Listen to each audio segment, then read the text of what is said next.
Hai semuanya, perkenalkan nama aku Nio Azubajadi. Aku berasal dari Kudus, Provinsi Jawa Tengah.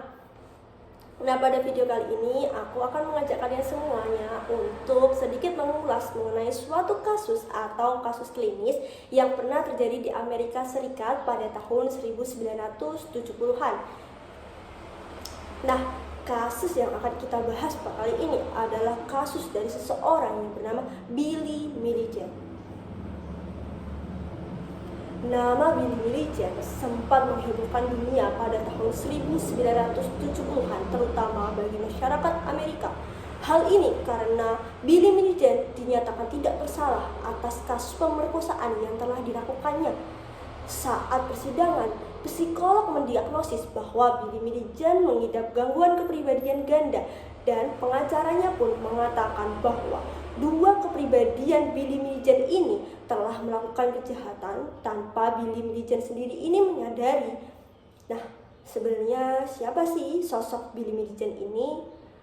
Nah, Billy Milligan lahir di Ohio pada tahun 1955 dari pasangan Dorothy Milligan dan Johnny Madison. Orang tua Billy Milligan ini tidak menciptakan lingkungan yang baik untuk keluarga mereka. Ayahnya hobi berjudi, hutang, depresi, bahkan sering melakukan percobaan bunuh diri, namun selalu gagal. Namun pada akhirnya ia berhasil tewas bunuh diri dengan menggunakan karbon monoksida pada tahun 1959.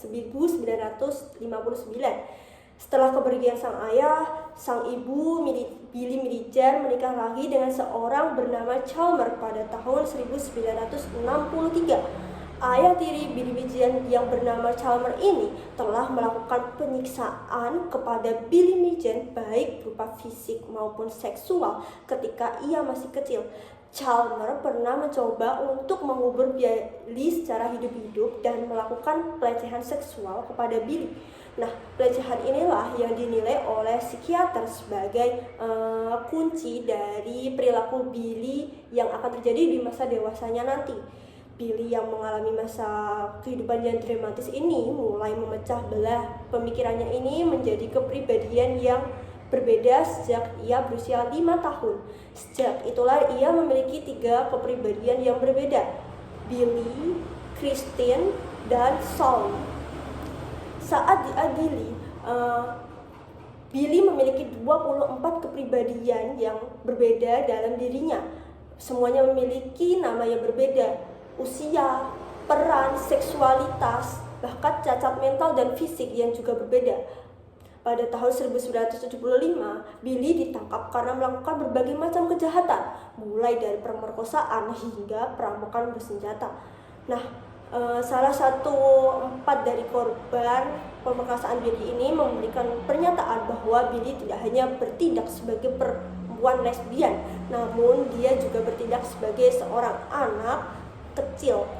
Nah, karena kasus ini Billy ditahan kemudian dibebaskan bersyarat pada tahun 1977. Setelah dibebaskan, Billy ditangkap lagi pada Oktober 1987 karena kasus pemerkosaan 3 perempuan di Universitas Ohio.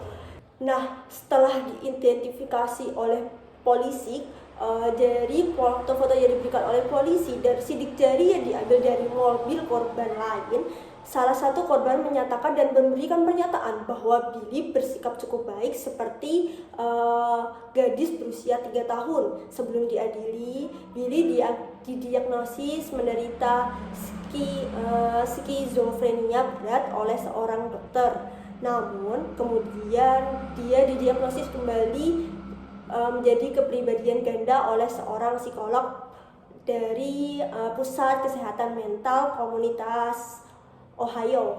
Nah, kemudian pada Desember 1978, Billy dibebaskan dan dipindahkan ke rumah sakit jiwa.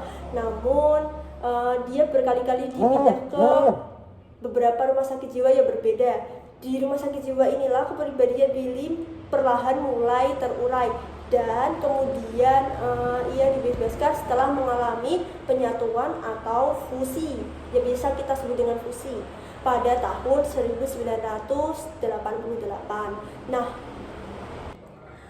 Oke teman-teman, gimana perasaannya setelah mendengarkan cerita singkat mengenai seorang Billy Milligan yang ternyata di usianya yang baru 5 tahun sudah didiagnosa terkena gangguan mental atau berkepribadian ganda. Nah, kalau dilihat-lihat, didengar-dengar, cerita Billy Milligan ini seperti di fiksi ya, di cerita-cerita fiksi. Tapi kepribadian ganda itu memang ada loh teman-teman. Dan dalam dunia medisnya biasa disebut dissociative identity disorder atau yang biasa disebut DID, adalah gangguan kesadaran, pikiran, dan tingkah laku yang membentuk dua atau lebih dari kepribadian. Penyebabnya berasal dari pengalaman negatif seperti pelecehan seksual secara berulang atau trauma masa kecil. Nah, DID ini sendiri memiliki dua tipe. Yang pertama adalah the most common is covert dissociative identity disorder. Hal tersebut terjadi ketika seseorang mendadak berubah dalam berpikir, merasakan, dan ada bisikan yang menguasai tubuhnya. Si pendengar sadar, namun mereka masih kebingungan dengan perasaan yang sedang dirasakannya saat itu. Lalu yang kedua ada overt dissociative identity disorder. Dalam kasus ini si penderita sama sekali tidak sadar dan amnesia dengan tubuhnya yang sedang dikendalikan oleh kepribadian lainnya. Dan si Billy ini termasuk yang kedua, yakni overt dissociative identity disorder. Sayangnya sampai saat ini belum ada obat yang bisa nyembuhin DID secara total, tapi intensitasnya masih bisa dikurangi dengan melakukan psikoterapi. Ya pastinya didampingi oleh ahlinya ya teman-teman. Itulah penjelasan tentang DID, kisah Billy Milligan, dan sebagainya. Saya mohon maaf apabila ada salah kata atau kekurangan informasi. Sekian dari saya, kurang lebihnya mohon maaf. Selamat sore teman-teman, see you.